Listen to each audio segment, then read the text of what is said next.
Terus ada satu buku ini nggak terlalu tebel, warnanya juga kuning kecoklatan. Di sini Yuda bilang ke teman-temannya yang lain, termasuk si Angki. Angki ini nggak bisa membaca aksara Jawa. Si Yuda bilang, "Ki, ini buku pelet loh. Pelet ini tidak bisa dipakai kepada orang yang sudah menikah. Ingat, nanti kalian bisa berimbas gila." Ini kata-kata dari kitab itu. Yang jelas neneknya menjelaskan Anton ini bahaya. Kalau dia dikeluarkan dari kamar, dia bisa ngerusak barang-barang, bahkan dia bisa membahayakan tetangga. Dan neneknya memastikan betul kepada mereka, nggak mungkin Anton ingat sama kalian lagi.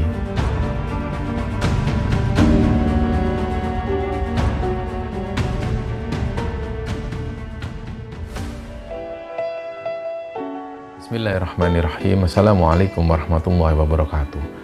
Sobat Kembara Sunyi dimanapun teman-teman berada. Pada kesempatan kali ini kami akan membagikan cerita yang dikirim oleh Sobat Kembara yang bernama Jody. Sebelum kita masuk ke ceritanya, untuk teman-teman yang nonton tayangan ini dan belum subscribe, jangan lupa untuk subscribe lebih dulu agar channel Kembara Sunyi ini lebih berkembang lagi dan kami lebih bersemangat lagi dalam membuat konten-konten terbaru di Kembara Sunyi. Dan untuk teman-teman yang telah mendukung kami sejauh ini, kami mengucapkan terima kasih banyak. Semoga amal kebaikan teman-teman dibalas kebaikan berlipat oleh Allah Subhanahu wa Ta'ala.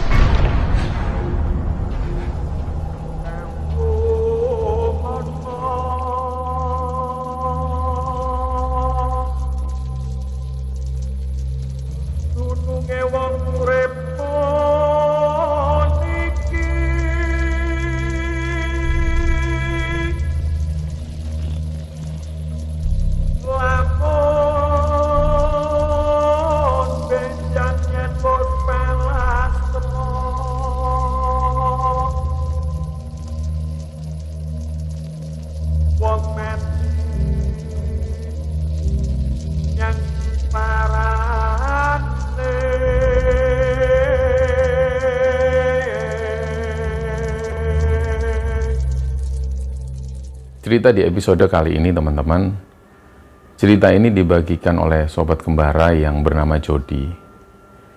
Jody ini asalnya dari salah satu daerah di Jawa Timur. Nah, dia ini tinggal di sebuah kota yang cukup besar lah di Jawa Timur. Dan di sana Jody ini punya teman di zaman-zaman SMA itu namanya Angki.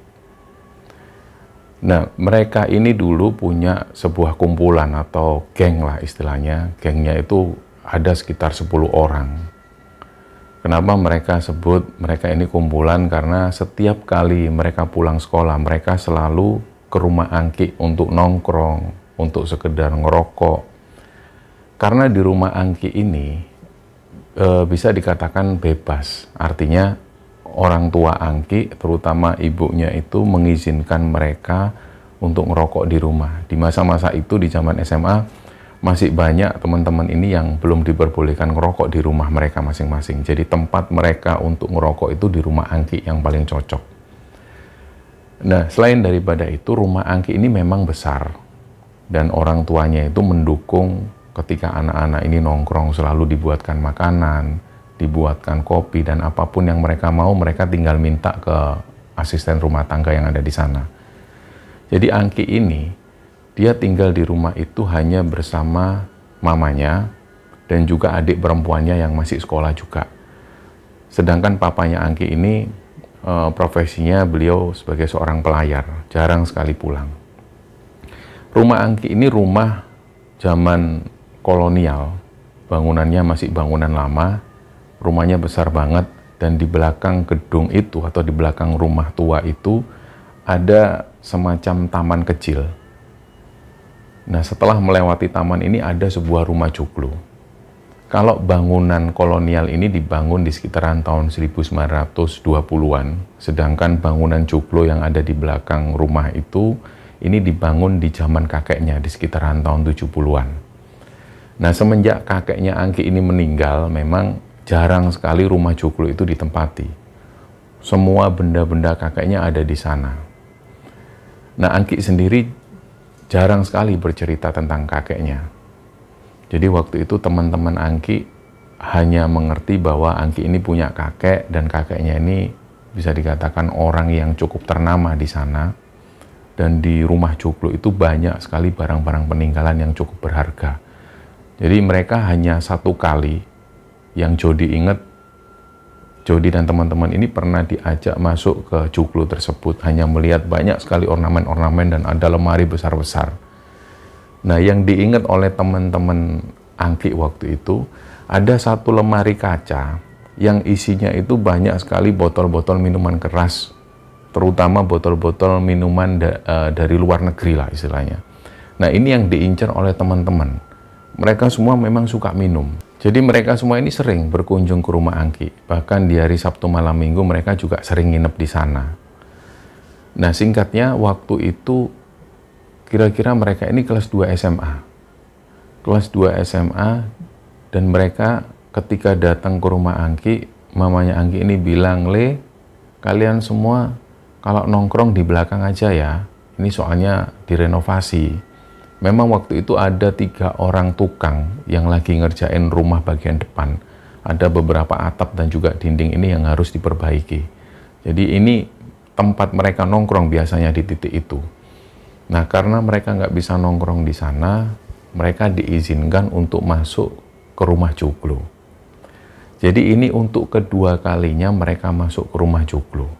Dan mereka nongkrong di sana. Nah, waktu itu dari mereka ini sudah nggak ada yang berani untuk nginep.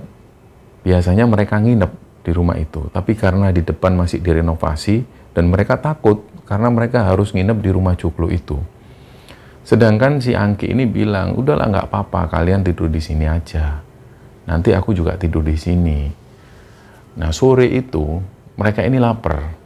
Mereka cari makan dulu keluar, dan kemudian balik lagi mereka makan di rumah Joglo itu. Terus tiba-tiba ada yang nyeletuk. Jody pun juga sebenarnya juga ikut nyeletuk. "Ki, itu botol-botol minuman yang ada di lemari itu apa nggak bisa dibuka satu?" Nah, terus Angki ini awalnya diem. Nggak lama kemudian, "Bentar ya, aku nggak bisa mutusi, aku tak bilang mamaku dulu." Terus Angki ini keluar, dia mungkin bilang ke mamanya, terus dia balik lagi. "Iya, nggak apa-apa," kata mamaku, "cuman yang di bagian bawah aja yang bisa diambil, yang atas jangan, karena beberapa di antaranya itu koleksi dari papaku juga." Oh, langsunglah seneng mereka. Mereka ambil satu botol dan minum di sana. Ternyata setelah habis satu botol, Angki tiba-tiba menuju ke lemari itu, dia ambil lagi satu botol. Jadi mereka sampai benar-benar mabuk itu sekitar jam 10 malam. Yang awalnya mereka takut untuk tidur di rumah Joglo itu, akhirnya mau nggak mau karena mereka sudah mabuk, mereka pun ketiduran di sana. Tiba-tiba di tengah malam, Jody ini bangun, dia mau buang air kecil. Dia sendiri nggak tahu toiletnya di mana. Kalau di rumah depan dia tahu. Terus dia secara otomatis dia cari si Angki. Ternyata di antara mereka yang tidur di sana, ini Angki nggak ada di sana. Langsung Jody ini kepikiran, wah berarti Angki ini tidur di depan. Dia pun bingung, dia harus kencing kemana. Dia bangunkanlah salah satu temennya. "Ton, kamu apa nggak mau ke toilet apa?" "Sudah, aku tadi sudah dari toilet." "Loh, emang toiletnya di mana?" "Itu di belakang terus belok kiri, ada pintu kecil di situ." "Oh ya udah." Nah, akhirnya si Jody ini pun berangkat sendiri. Dia jalan sendiri melewati sebuah lorong. Lorong ini kanan kiri lukisan-lukisan, dan lukisan itu menyeramkan banget lah. Lukisan ini aneh-aneh. Katanya si Angki ini koleksi dari kakeknya dulu. Jadi pas melewati lorong penuh lukisan itu, sebenarnya Jody ini sudah merinding. Terus dia belok ke kiri, dia masuk ke toilet. Dia tutuplah pintu toilet, terus dia buang air kecil. Pas waktu dia ini belum selesai, si Jody ini dengar ada yang jalan menuju ke toilet. Dia pikir, oh berarti mungkin ada teman-temannya yang juga mau ke toilet. Akhirnya dia buka pintu, ternyata di situ nggak ada siapa-siapa. Nah, si Jody pun keluar, dia kembali ke teman-temannya yang tidur itu, dilihat masih lengkap, nggak ada satupun yang kebangun. Nah, waktu itu si Jody ini nggak mikir panjang lah, dia nggak mau ambil pusing, dia lanjutkan tidur. Pagi itu ada seorang asisten rumah tangganya si Angki ini sudah datang, sudah bawa beberapa nasi bungkus. dan juga mereka sudah disiapkan kopi dan teh. Mereka akhirnya sarapan di sana. Terus pas waktu mereka makan ini, Angki ini datang.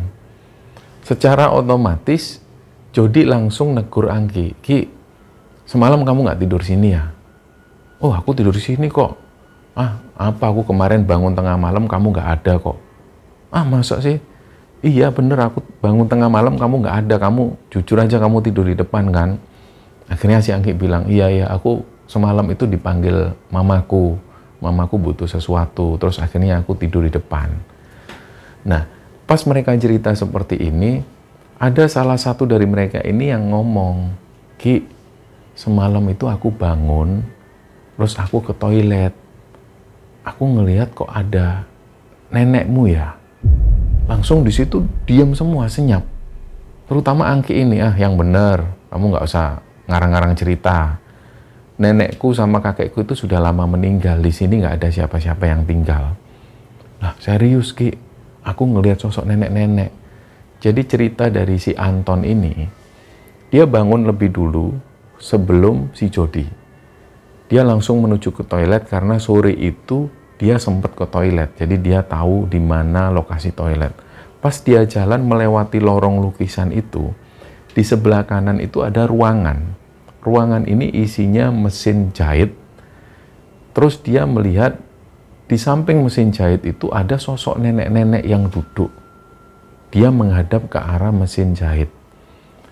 Nah, waktu itu Anton karena posisinya juga masih dalam pengaruh alkohol, jadi dia cuma melihat sekilas terus dia langsung menuju ke toilet. Di dalam toilet itu dia mikir sebenarnya.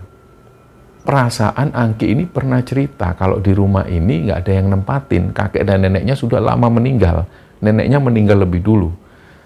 Terus si Anton ini mikir terus dalam toilet, terus tadi siapa? Ah, peduli amat. Si Anton cuma berpikir, aku kan dalam posisi mabuk, udah nggak mau tahu lah istilahnya. Dia buka toilet, dia jalan lagi. Nah, dia melihat di samping mesin jahit itu masih ada sosok nenek-nenek ini, dan posisinya sama persis. Si nenek ini duduk menghadap ke mesin jahit. Akhirnya Anton pun balik, dia melanjutkan tidur. Nah, cerita inilah yang diceritakan ke Angki. Terus Angki memastikan, udah nggak ada siapa-siapa, yang kalian lihat itu nggak tahu itu siapa. Mungkin kalian ini mabuk. Terus akhirnya otomatis Jody pun cerita, "Ki, aku juga kemarin juga ngalamin hal yang sama sih, sama persis sih. Cuman aku cuma dengar suara." "Ah, udahlah, nggak usah bahas itu." Angki ini kayak nggak suka. Akhirnya mereka pun melanjutkan makan. Singkatnya, sore itu mereka semua pulang ke rumah masing-masing, dan besoknya mereka masuk sekolah seperti biasa. Nah, setelah kejadian itu mereka jadi terbiasa nongkrong di rumah Joglo itu. Apalagi rumah di depan ini masih dalam proses renovasi dan belum selesai. Jadi setiap kali mereka pulang sekolah, mereka langsung menuju ke rumah Joglo itu. Nah, beberapa hari ketika mereka ada di rumah Joglo itu, mereka jadi tahu letak-letak di mana buku-buku yang bagus untuk dibaca. Buku-buku ini peninggalan dari kakeknya si Angki. Yang disukai oleh mereka ini terutama adalah primbon-primbon Jawa dan cerita-cerita legenda rakyat yang pernah terjadi di masa lalu. Mereka senang baca-baca itu. Terus tiba-tiba ada satu teman namanya Yuda.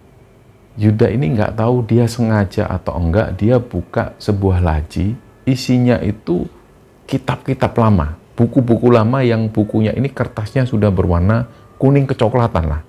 Jadi terlihat bahwa buku ini buku tua. Terus Yuda ini langsung tanya, "Ki, ini buku apa ya? Boleh nggak aku baca ini?" Angki langsung mendekat. Dia lihat ke laci itu. Angki sendiri ini nggak seberapa paham karena barang peninggalan kakeknya ini banyak banget. Terus akhirnya Angki pun memutuskan sendiri, ya udah deh kamu baca. Emang bisa kamu baca aksara Jawa? Kebanyakan dari kitab-kitab ini atau buku-buku ini memang tulisannya itu aksara Jawa. Jadi Yuda langsung memutuskan, ya deh coba aku baca. Siapa tahu aku bisa. Dibukalah. Akhirnya semua ini tertarik untuk melihat buku dengan tulisan aksara Jawa itu. Dibuka pelan-pelan. Beberapa ada yang bisa mereka artikan. Dan banyak sekali yang nggak bisa mereka artikan. Terus ada satu buku ini nggak terlalu tebal, warnanya juga kuning kecoklatan. Di sini Yuda bilang ke teman-temannya yang lain, termasuk si Angki. Angki ini nggak bisa membaca aksara Jawa. Si Yuda bilang, Ki, ini buku pelet loh. Ah, masa buku pelet? Nggak mungkin lah kakekku punya buku kayak gitu. Serius, ini buku pelet. Dijelaskan juga cara-caranya. Tapi memang beberapa ada yang nggak bisa aku baca. Karena beberapa aku kesulitan dari aksara Jawanya. Terus maksudmu gimana? Kamu tahu seperti apa? Ya ini aku tahu. Awal-awal ini di bab pertama itu dijelaskan fungsi pelet seperti apa. Bisa dipakai oleh siapapun yang sudah balik. Dijelaskan semua, termasuk syarat-syaratnya. Cuman di halaman-halaman terakhir ini aku nggak bisa baca. Ini harus ada orang yang bisa. Nah, Angki pun akhirnya bilang, ya aku sendiri nggak bisa. Mungkin kakekku yang bisa. Akhirnya pembicaraan ini pun selesai. Keesokan harinya mereka semua masih penasaran. Jadi di sekolah, mereka membicarakan tentang kitab pelet ini. Mereka tanya ke Yuda. Bahkan mereka sempat tanya ke salah satu guru. Guru ini sebenarnya guru komputer. Tapi beliau itu paham betul aksara Jawa. Pas waktu itu, si Yuda ini tanya ke guru komputer ini, Pak, saya pernah ngeliat satu buku, tulisan aksara Jawa semua. Di awal-awal itu dan di judulnya, saya tahu kalau ini judulnya bab pelet atau buku pelet. Bapak boleh enggak Pak mengartikan buat kami?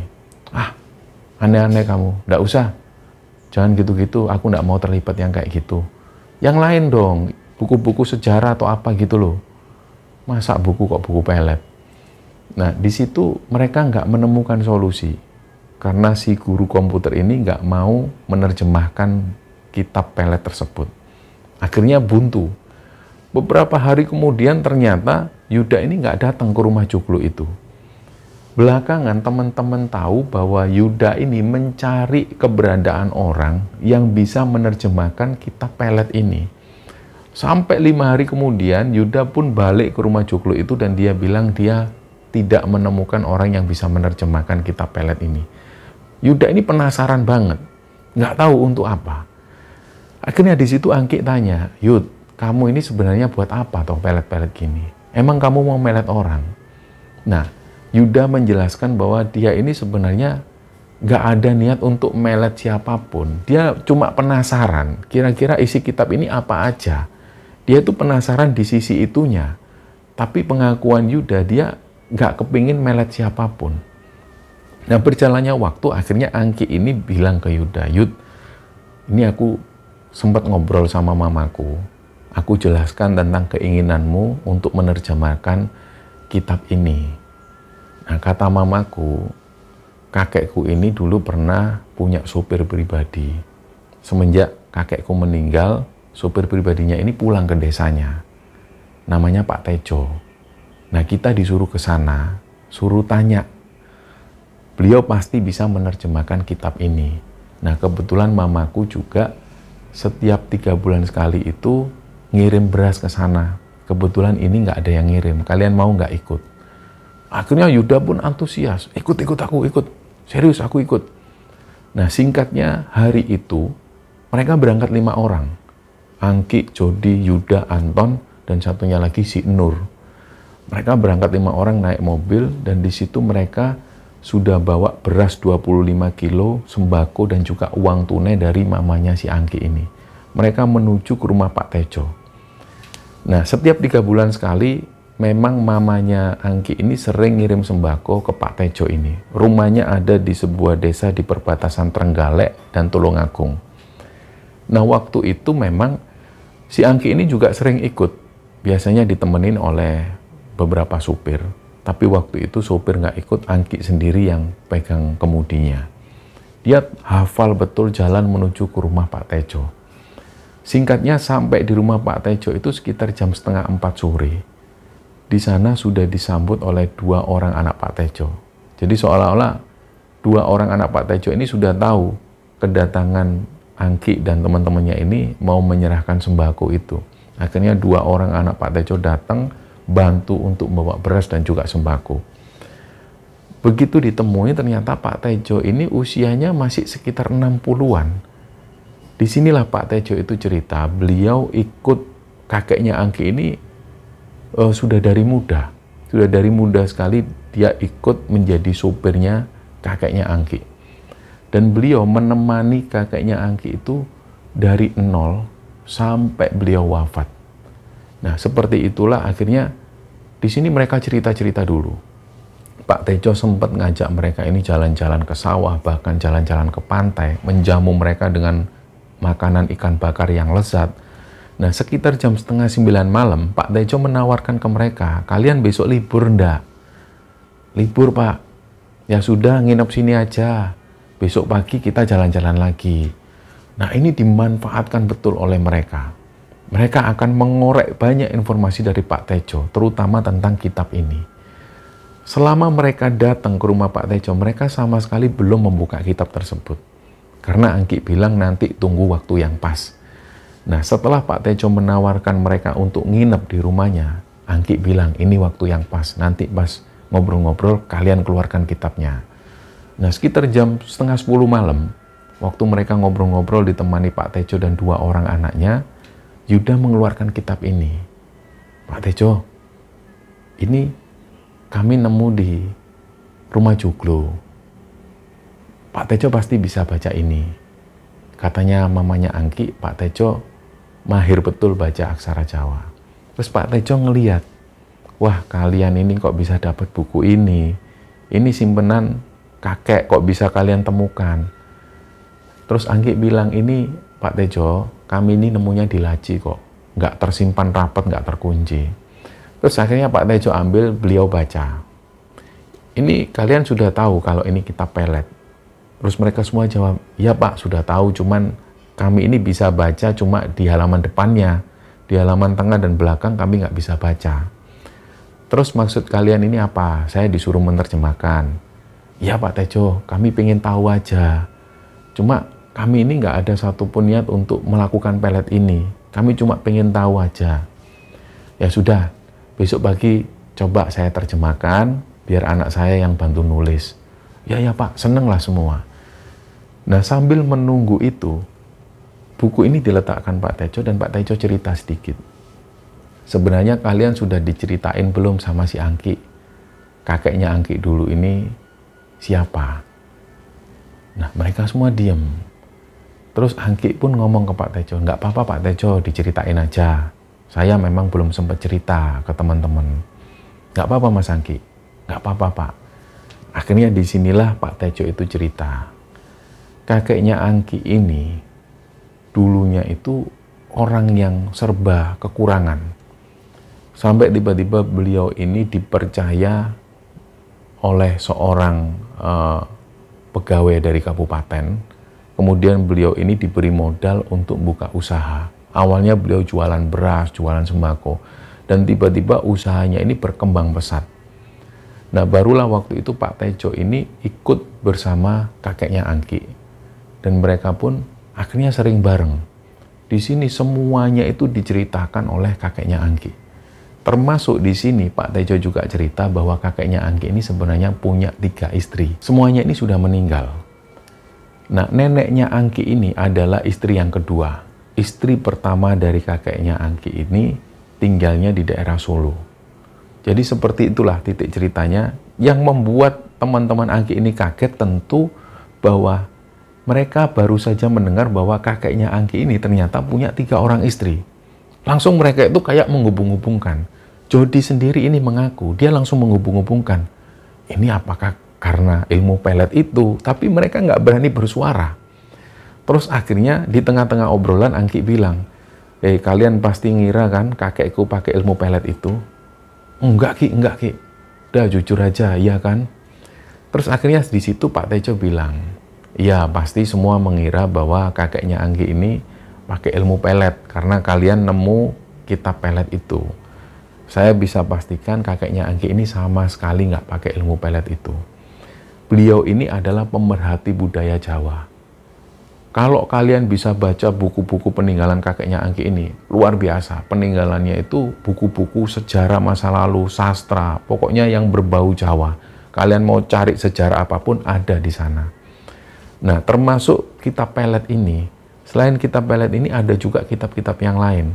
Beliau ini suka mengkoleksi. Nah, sebenarnya sebelum membeli atau sebelum mendapatkan kitab pelet ini, kakeknya Angki ini sudah menikah dan sudah punya 3 istri. Jadi nggak ada hubungannya dengan kitab pelet ini. Terus anak-anak ini tanya, berarti kitab pelet ini nggak bisa dibuktikan ya Pak? Ya nggak tahu. Kita sendiri belum pernah nyoba. Kakeknya Angki sendiri pun cuma mengkoleksi buku ini, nggak pernah mempraktekkan sama sekali. Kalau kalian penasaran ya coba aja sendiri. Nah, singkatnya besok paginya sekitar jam setengah 12 itu baru selesai diterjemahkan oleh Pak Tejo dan ditulis oleh anaknya Pak Tejo. Setelah semua lengkap, mereka pun pamit pulang. Terus pesan Pak Tejo seperti ini, itu di beberapa halaman saya tadi sempat baca, kalau memang kalian ini melakukan pelet tersebut buat main-main, kalian hati-hati. Siapa tahu ini benar-benar bereaksi, benar-benar bisa berpengaruh. Nah, kalau ini sudah berjalan, kalian harus baca betul aturan-aturannya. Tadi kalau nggak salah lihat, aku sempat baca, pelet ini tidak bisa dipakai kepada orang yang sudah menikah. Ingat, nanti kalian bisa berimbas gila. Ini kata-kata dari kitab itu. Nah, mereka pun mengiyakan, ya Pak, ya Pak. Nah, singkatnya kitab ini dibawa oleh Yuda, sedangkan kitab aslinya dikembalikan ke rumah Joglo. Beberapa hari kemudian, teman-teman yang lain ini terus mendatangi Yuda, termasuk Jody ini sering mendatangi Yuda untuk menanyakan, gimana Yud, kamu sudah coba? Yuda menjelaskan bahwa dia sendiri nggak ada minat untuk itu. Dia cuma pengen tahu isi dari kitab pelet ini. Dia nggak ada niat untuk itu. Tapi menurut pengalaman Yuda, ketika dia membawa terjemahan kitab ini, dia ini setiap malam dia mimpi itu aneh banget. Mimpinya ini aneh. Dia berada di sebuah rumah burung dara, sangkar burung dara yang tinggi. Tapi tingginya ini luar biasa, sampai kira-kira itu tingginya sekitar 21 lantai. Nah, Yuda ini sadar, dia melihat, loh ini kok aku ada di pekupon, ada di kandang burung dara, tapi kok tinggi banget, dia sampai nggak bisa turun. Akhirnya di situ dia kebangun lagi. Keesokan harinya dia berada di sebuah hutan yang gelap banget, kanan kiri ini pohon-pohon besar dan makhluknya atau hewan-hewannya ini aneh-aneh. Dia sempat melihat ada seekor kancil, tapi kancil ini besar banget. Kira-kira itu tingginya sekitar 3 meter. Dan makhluknya ini aneh-aneh semua. Jadi ini yang diceritakan Yuda ke teman-teman. Ketika dia membawa terjemahan dari kitab pelet ini, dia selalu mengalami mimpi buruk. Jadi dari situ Yuda memastikan dia nggak mau melakukan ini. Dia nggak mau mempraktekkan pelet tersebut. Dia hanya pengen tahu informasi tentang pelet. Nah, beberapa waktu kemudian, tanpa sepengetahuan teman-teman yang lain, ternyata Yuda ini bertemu dengan Anton. Anton sendiri yang ngajak ketemuan. Pada sebuah pertemuan itu, Anton terang-terangan ke Yuda, bahkan Anton ini sampai nangis ngomong ke Yuda, Yud, aku itu sebenarnya suka sama cewek. Namanya itu Dewi. Dah, Dewi yang adik kelas kita itu toh? Iya. Nah itu kan dia suka sama si Angki. Ya makanya itu Yud. Aku tuh sebenarnya sudah nyimpen hal ini lama, tapi aku nggak enak sama Angki. Terus maksudmu apa? Boleh nggak Yud? Aku mau mempraktekkan ilmu pelet ini. Wah, nggak usah Ton, nggak usah aneh-aneh Ton. Ini bahaya Ton. Setelah tak pelajari lagi, memang benar kata Pak Tejo. Ini syarat-syaratnya juga susah. Dan kalau kamu sudah mendalami ilmu ini, aku khawatir kamu ada apa-apa. Wong aku aja yang cuma baca, mimpiku aneh-aneh kok. Janganlah Ton, nggak usah Ton. Nah disitulah Anton ini sampai nangis. Dia nangis memelas ke Yuda, dia pingin. Karena dia itu sudah cinta mati sama si Dewi. Setiap kali ngelihat Dewi, hatinya Anton itu berdebar. Dia itu nggak pernah merasakan hal yang seperti ini. Sedangkan Anton sendiri tahu posisinya, dia juga nggak terlalu ganteng. Dia juga berangkat ke sekolah itu juga uang sakunya pas-pasan.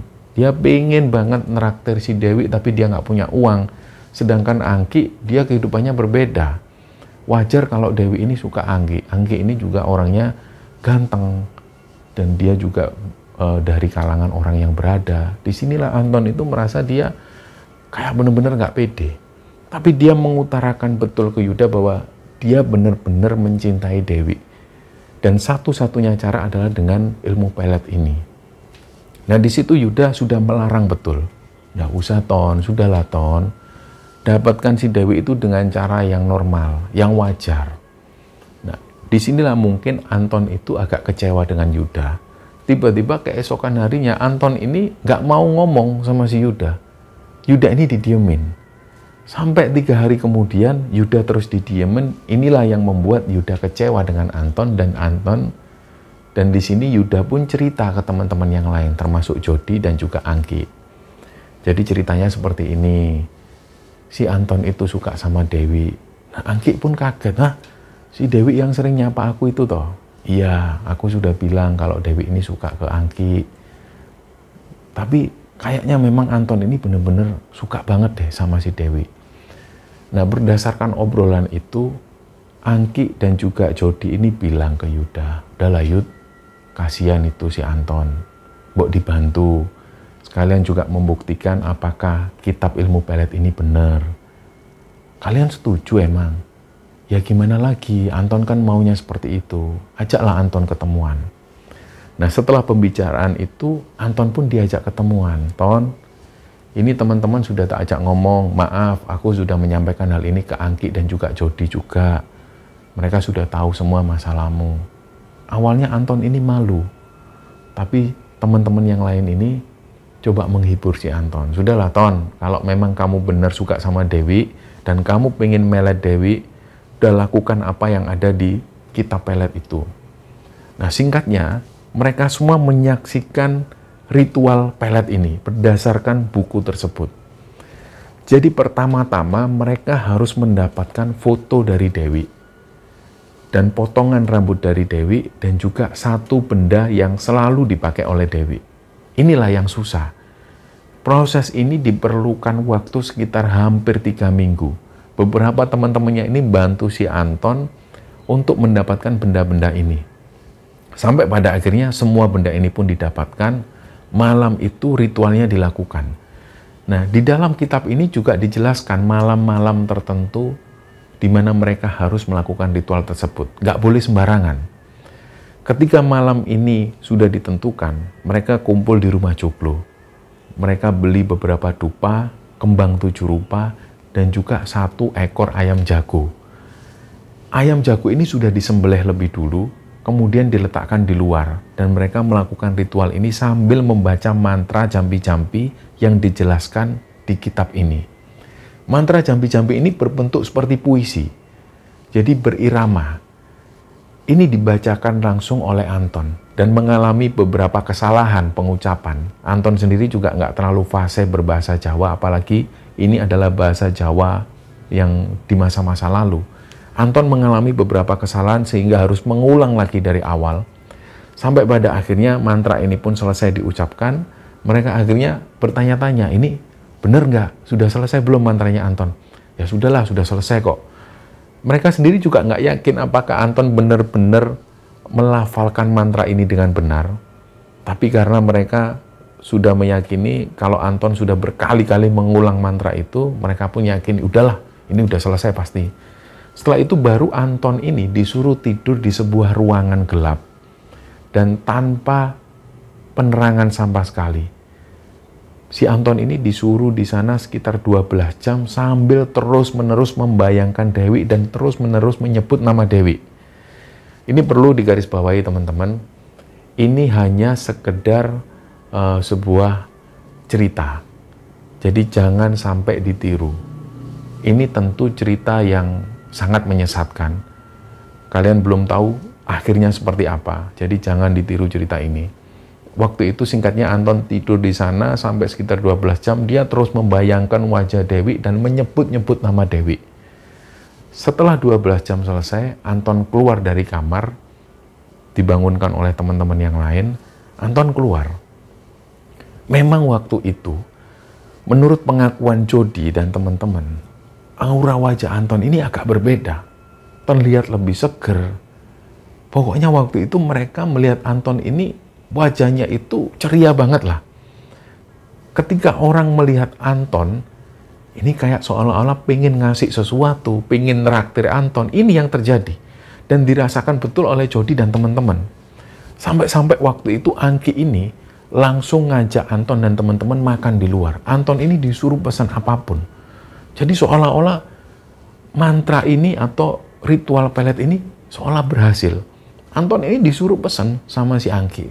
Ton, kamu pesan apa aja? Yang kamu pengen apa? Pengen makan steak?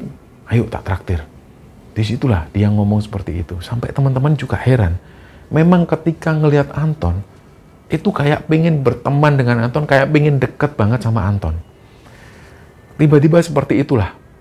Situasinya ini tiba-tiba berubah drastis. Nah, keesokan harinya pas waktu di sekolah, di satu kesempatan Anton ini bertemu Dewi. Dewi baru keluar dari kantin sekolah. Si Anton langsung menyapa Dewi dengan pedenya. Dewi, kenal aku nggak? Si Dewi ini langsung lihat ke arah Anton. Nggak tahu mas, kenalin aku Anton. Oh iya, aku Dewi. Kamu pulangnya bareng aku aja ya, aku antar sampai ke rumah. Oh iya mas, nggak ngerepotin kah mas? Oh enggak, nanti tungguin ya di depan sekolah. Iya mas. Singkatnya seperti itu. Jadi Anton ini langsung pinjem motornya Jody. Jodot, tadi si Dewi mau tak antar, aku pinjem motornya. Nah singkatnya akhirnya waktu itu Anton ini berhasil mengantar Dewi pulang. Keesokan harinya juga seperti itu. Dewi diantar pulang lagi oleh Anton.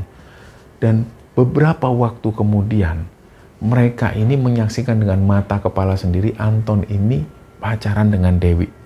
Jadi kemana-mana selalu bareng, ke kantin pun bareng. Mereka itu melihat Dewi ini orangnya cantik.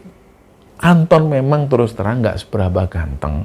Jadi mereka itu sering bully Anton. Terutama adik-adik kelas ini. Mereka juga heran, kok Dewi mau ya sama Mas Anton ya? Padahal Mas Anton ini biasa-biasa aja. Udah bener Dewi ini suka sama Mas Angki. Ganteng orangnya. Terus Mas Angki juga kaya. Kok tiba-tiba dia maunya sama si Anton? Nah, hal ini pun berjalan sampai singkatnya Anton ini lulus sekolah. Dewi waktu itu masih kelas 3 di sana. Selepas Anton lulus sekolah, Anton ini melanjutkan kuliah. Dan setelah pulang kuliah, Anton masih sering menyebut Dewi di sekolah. Nah, tanpa sepengetahuan teman-teman, di satu titik Anton ini mutus Dewi. Dan Dewi ini sempat goyang. Dia itu sampai sempat didatangi oleh beberapa guru ke sekolah karena Dewi nggak mau sekolah. Karena dia kepikiran Anton. Ketika Anton ini mutuskan Dewi, Dewi itu nggak pernah mau sekolah. Jadi berpengaruh banget dengan hidupnya. Sampai-sampai ya itu tadi, pihak sekolah mendatangi rumah Dewi dan mereka berkata bahwa Dewi ini nggak biasanya seperti ini. Dewi ini anak yang cerdas, dia selalu ranking di kelasnya. Kenapa kok tiba-tiba dia mengalami penurunan dalam prestasi, bahkan sampai nggak mau sekolah. Orang tuanya Dewi sendiri ini nggak tahu menau tentang ini. Bahkan orang tuanya baru dapat informasi dari sekolah bahwa Dewi ini menjalin hubungan dengan Anton dan dia baru saja diputuskan. Nah disinilah baru orang tuanya Dewi merasa ada yang ganjil. Singkatnya Dewi ini dibawa ke orang pintar. Dan si orang pintar ini berkata bahwa Dewi sudah kena pelet dan pelet ini harus segera dihilangkan. Nah nggak tahu apa yang dilakukan oleh Dewi. Teman-teman ini mendapat informasi setengah-setengah dari beberapa pihak sekolah. Karena Jody dan teman-teman sudah nggak sekolah di situ lagi, mereka sudah keluar. Mereka hanya mendapat informasi setengah bahwa Dewi ini pernah melakukan ritual. Dia mandi di sebuah pemandian kuno yang ada di Jawa Timur. Setelah dimandikan di sana, Dewi harus melakukan puasa. Dan puasa ini dilaksanakan sekitar 7 harian. Setelah itu Dewi harus melakukan ritual-ritual lagi sampai benar-benar Dewi ini sadar. Dia benar-benar terbebas dari pelet itu. Nah di sini Dewi menceritakan bahwa selama dia menjalani hubungan dengan Anton, dia kayak benar-benar nggak sadar, dia lupa semua. Nah untungnya Anton nggak melakukan apa-apa ke Dewi. Jadi Dewi masih dalam keadaan baik-baik saja, dia nggak kurang satu apapun. Di situ ketika Dewi sadar, dia pun akhirnya kembali lagi ke sekolah.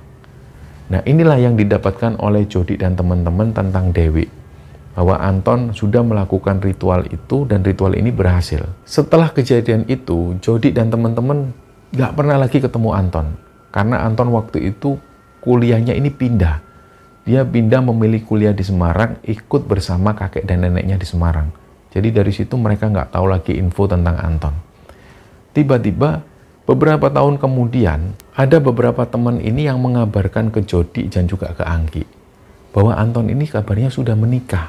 Mereka lihat di postingan Facebooknya si Anton. Nah, mereka sendiri juga heran kok Anton ini nggak kabar-kabar, padahal kita teman SMA-nya, kita sohibnya di masa SMA. Kenapa kok dia menikah diam-diaman? Nah, akhirnya mereka cek postingan Facebooknya Anton. Beberapa dari mereka memang sudah nggak pakai Facebook lagi, jadi mereka nggak tahu kabar bahwa Anton ini menikah. Mereka mulai melihat istri Anton ini ternyata jauh lebih tua, kelihatan dari wajahnya.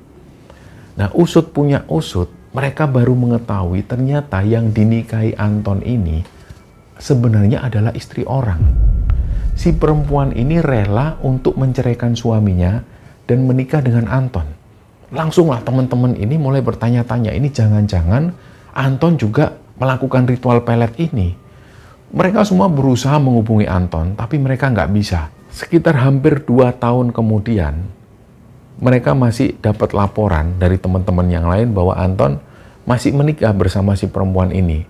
Dan mereka semua juga semakin yakin memberikan info kepada Jody, Anggi, dan teman-teman yang lain bahwa Anton memang menikah dengan istri orang. Bahkan perempuan ini sudah mempunyai 2 orang anak. Cerita ini benar-benar bisa dipertanggungjawabkan oleh mereka. Mereka mendapat informasi ini dari teman dekatnya Anton yang juga tinggal di Semarang. Terus dari situ, Jody ingat. Dia ngobrol sama si Anggi. Ini kayak menjadi pembicaraan yang serius. Ki, kamu inget nggak sih?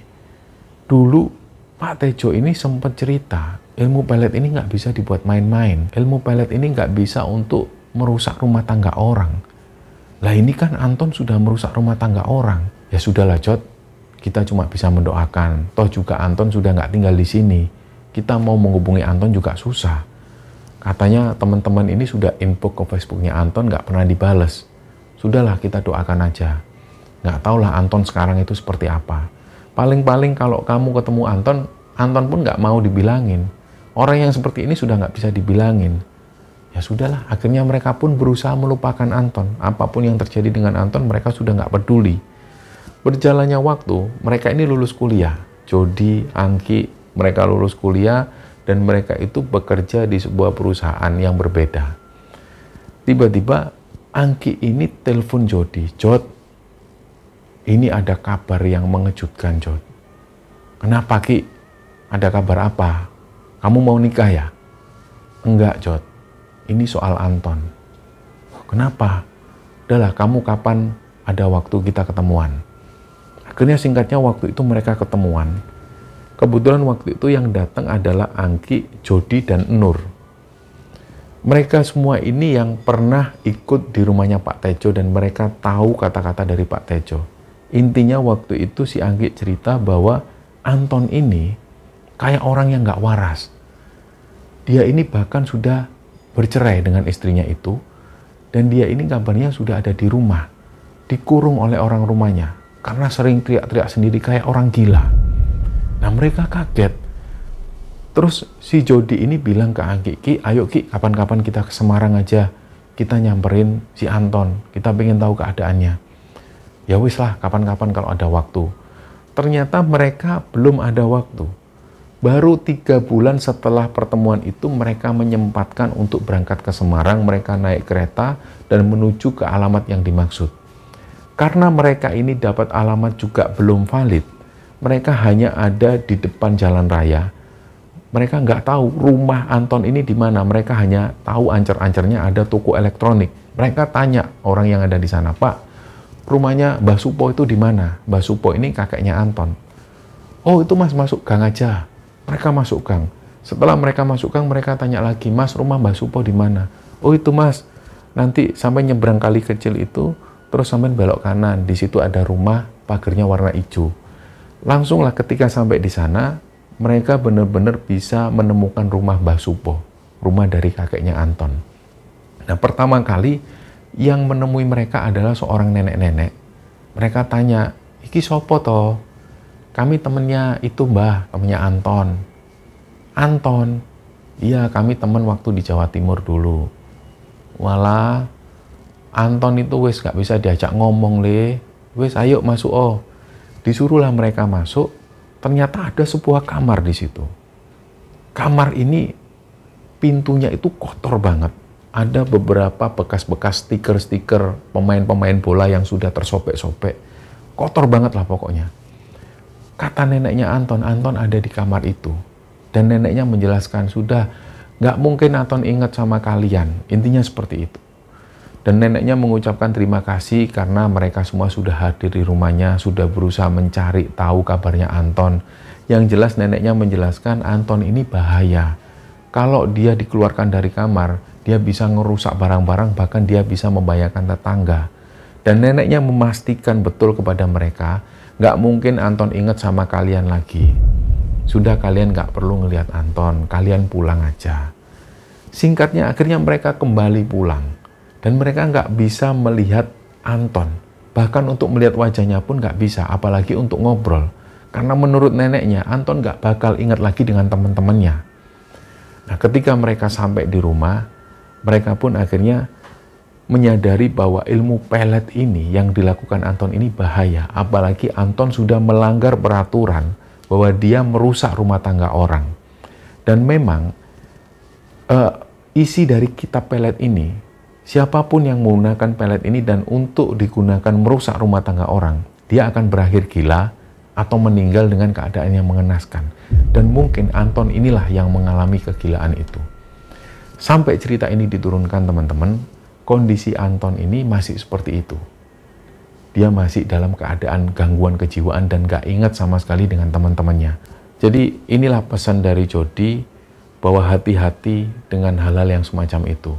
Cukuplah hal-hal semacam itu untuk kita jadikan informasi. Jangan sampai kita tenggelam di dalam ilmu-ilmu tersebut.